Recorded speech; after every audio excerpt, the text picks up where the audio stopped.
The flat earth psyop gets crushed right now, biblically. Your belief in whether it's flat or round matters. We're getting into it right now.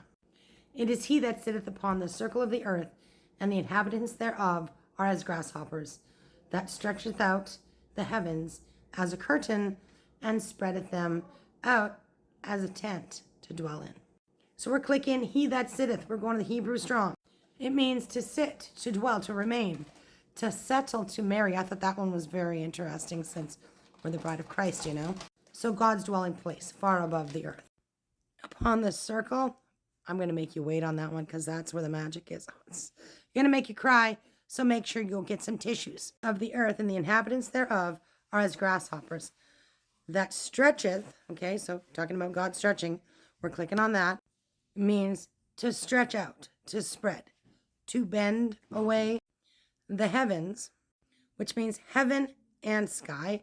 So the sky as a loft, the dual perhaps alluding to the visible arc. Oh, that's nice. In which the clouds move as well as to the higher ether where the celestial bodies resolve. So heaven, where God lives, but also includes the sky. As a curtain, so we're clicking there. Look at this here. It means thinness, thin layer, fine dust. You see? Something crumbling. So not a glass dome. Get it?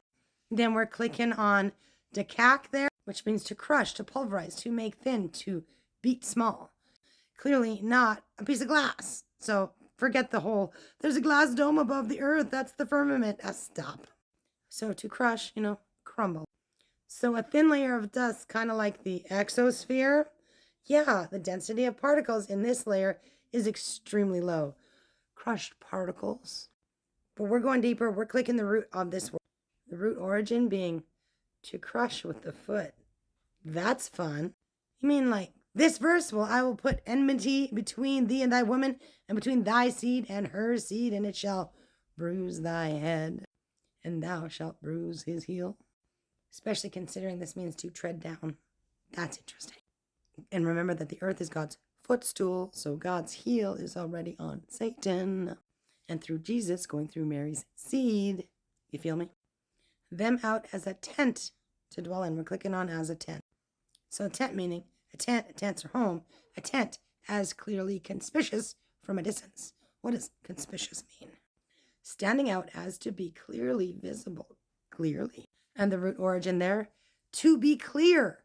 So the firmament, that's not a glass dome, which is the exosphere, obviously visible, surrounding the earth. Get it? Oh, but it can't possibly be a spinning ball in earth. Oh yeah, see, this is where the problem is. And we're getting into that magic, the second one that we're looking at before. It's time for the tissues. It is he that sitteth upon the circle. You see, we're getting into that right now.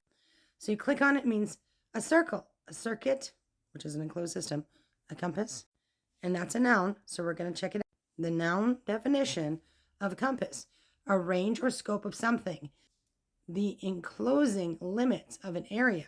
Oh, that's interesting. Look at the example they give. This region has within the compass many types of agriculture, like earth, right? The root origin for that word is to move in a circle. Okay, spinning ball, right? Specifically, to march in a sacred procession, to observe a festival. Interesting. Like a planetary procession or parade, if you will. And what is a procession? A number of people or vehicles moving forward in an orderly fashion, especially as part of a ceremony or festival. Also meaning a relentless succession of people or things, like planets. And here's the gold. Processions in the Bible, Old Testament, the Ark of the Covenant was in a procession. The dedication of the temple, procession. The return from the exile, procession. In the New Testament, the triumphant entry of Jesus, the procession at Calvary. And what is the symbolism and significance of a procession in the Bible? Processions in the Bible often symbolize movement towards God's presence, the fulfillment of his promises, and the celebration of his mighty acts. Break out the tissues! And knowing what we know now, that we're the new Ark of the Covenant, because we house the Holy Spirit, and we're all on this planet that is currently in a procession. What? Damn, this is good.